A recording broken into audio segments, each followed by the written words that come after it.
What's going on, man? It's your boy. We back with another video.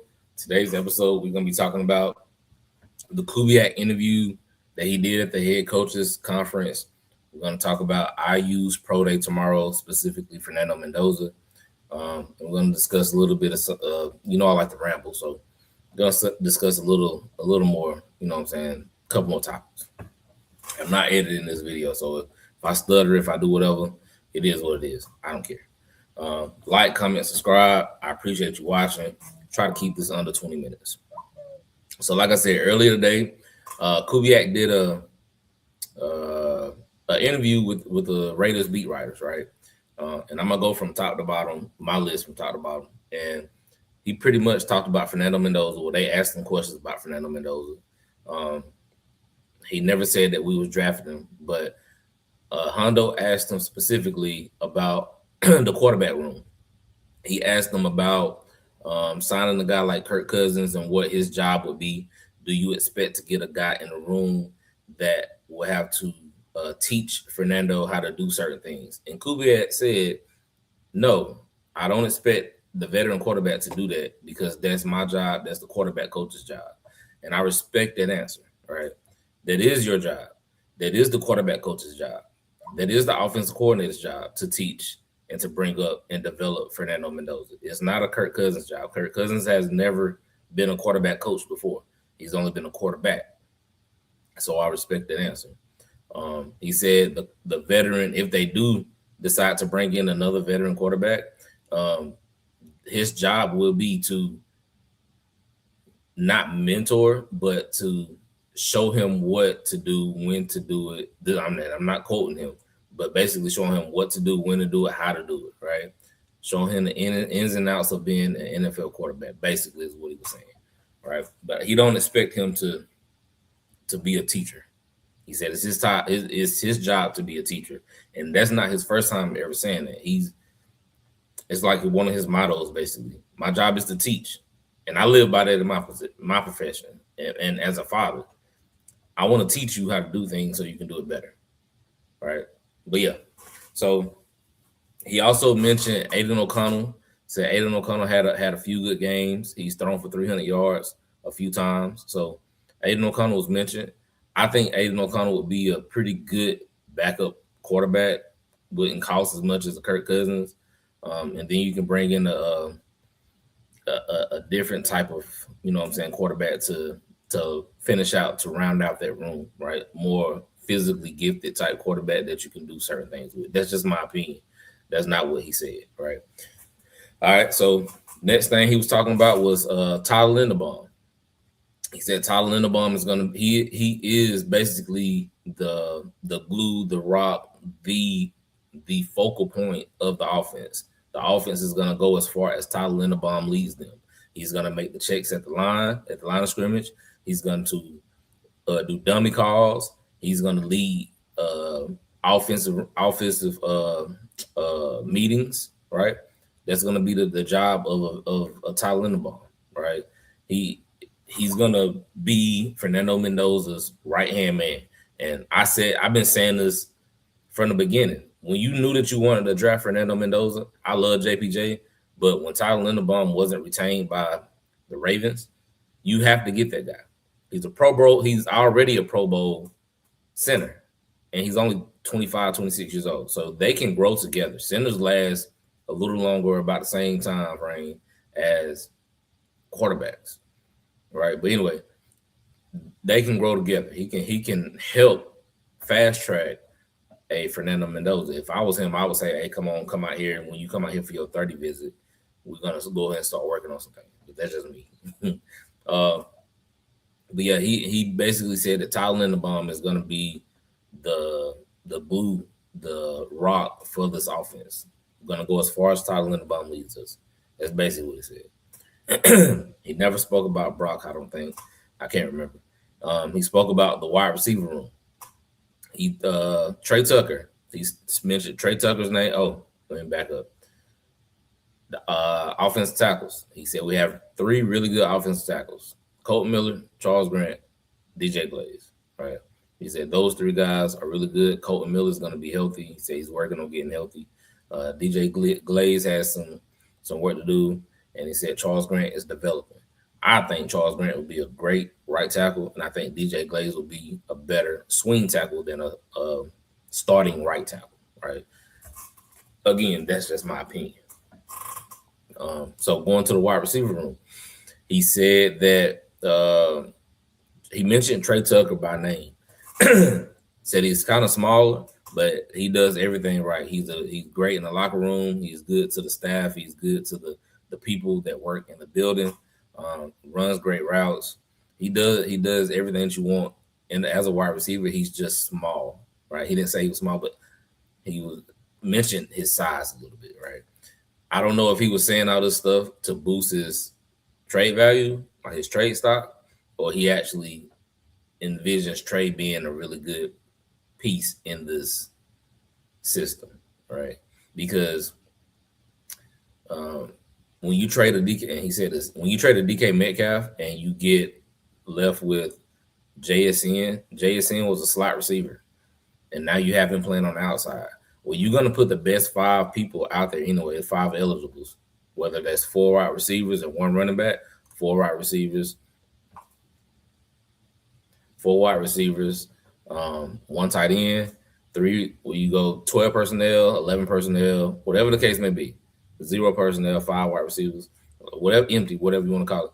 Whatever you're going to do, you're going to have the best 5 out there, and his job is to get those guys open, to get the ball, to scheme up the best option to get first downs or touchdowns, right? That's his job.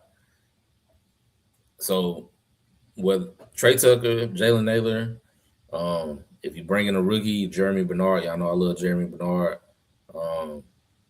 Jack Bish, Derek Young, I don't think he mentioned Derek, said he's a great special teams guy.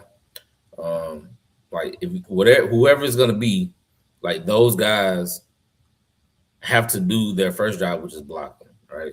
But yeah, he mentioned Trey Tucker. So hopefully Trey has a big role in this offense, and we can just get like a guy like a Jeremy Bernard to round out the room with him, Jalen Naylor, Jack Bish, right? Okay. And he also, let me just tell you this, because the guy is very boring. He is extremely boring, like to listen to. I think the interview was like 25 minutes. To listen to him for 10 minutes, you have to you got to really be concentrated. You got to be at the gym, like working out, in order to like focus, because he gives you this. Like this is the vibe that I got. Like, come on, bro. Like your voice is so monotone. You sound like the Clear Eyes guy. You sound like, I think his name Ben Stein. You sound like him. Clear. Right? If you know, you know. If you don't know, then you don't know. But yeah, the interview was like his voice is just puts you to sleep. But he also mentioned Rob Leonard and the type of defense that we're going to be running. Right. You have to have, even on the offensive side too, you have to have a baseline. Right. You have to have a baseline. The baseline for the defense is going to be a 3-4 scheme. Right. It doesn't mean we're going to be in a 3-4 all the time. And I highly doubt we're going to be in the 3-4. Maybe 30% of the time. Right. So like this Jesse Merrick, if you don't know about Jesse Merrick, he's I don't know if he's a beat writer, but he does things for the Raiders. He has his own channel, Silver and Black Sports Network on YouTube. Go check it out. But basically, what he said Robbie is not just a 3-4 coach. He's gonna basically be in a 4-2 under. All right, so a 4-2 under is four linemen, and then you either have extra linebacker walk down over the tight end, or you can have like a big nickel, like a Jeremy Chin over that tight end, right? Or 5 on the line of scrimmage. So basically the same thing. He's gonna get to 4 down in sub situations. I think he's gonna get he's got a lot of versatility in the scheme, right? Variety in the scheme.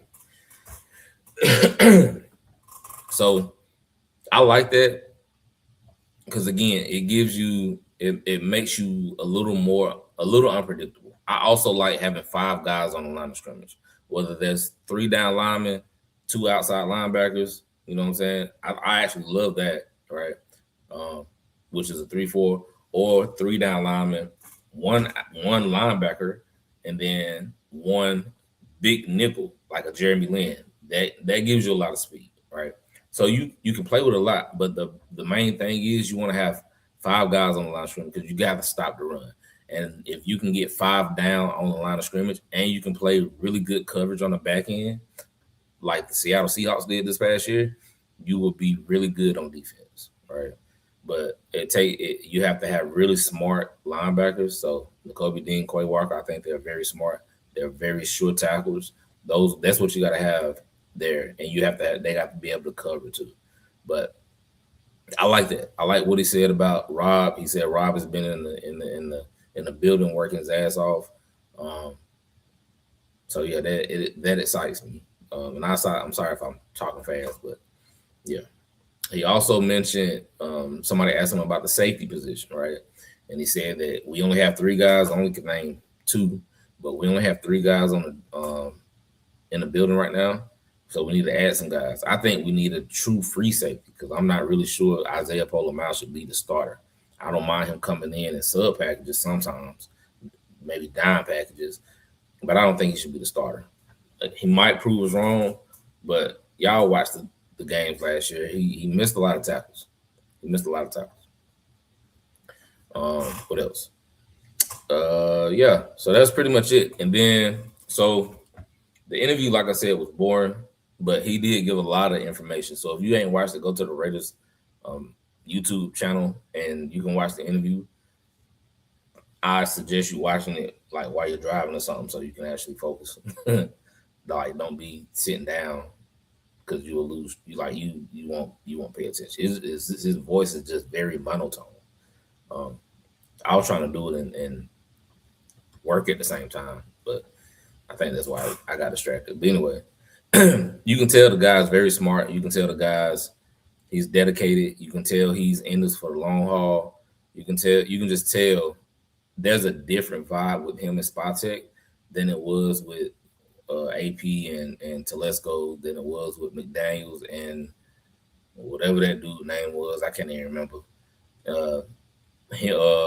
John Gruden and Mayock. There's a different feeling, and the different feeling, especially with John Gruden and Mayock. Gruden was the fucking GM. This guy, he's just gonna be a coach. Spatek feels like a legitimate GM. He feels like a legitimate GM.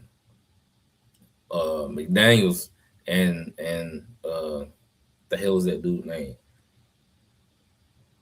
Whatever his name was, he didn't even feel like the GM. It felt like McDaniels was doing everything because he was the one always talking. Now the GM is actually talking and Kubiak is just working. I like that. I actually love that, right? You do what you got to do. I'll handle the media, right? Especially this time of the year. You feel me? So yeah. One last thing. NFL Network has put out that the Indiana Pro Day will be live on NFL Network tomorrow, which is Wednesday, April 1st at 1 p.m. Right? I don't know when they're actually going to start. They might start at 1:20, 1:30, but I know they're going to be live at 1 p.m. to do the Pro Day for the Indiana Hoosiers. I don't know what time. It hasn't been put out there yet. What time Fernando is going to throw. It might be 1:45-ish because they normally do like the 40s bench, all that stuff. They normally do all that stuff first, and then they get into the on-field drills. So route running and the DB or the DBs and the like the edge guys, D tackles, D line, like they normally do their stuff first, and then the quarterbacks and offense they go. So yeah, if you didn't know, it's gonna be on NFL Network tomorrow at 1 p.m. So tune in. I'm gonna try to do a video tomorrow too. I should be free around that time, especially after I get my kids. So yeah, I appreciate y'all watching. Again, like, subscribe, comment. Just let me know what y'all think, man. And let's go. Oh yeah, y'all already know what it is. Be safe, stay dangerous.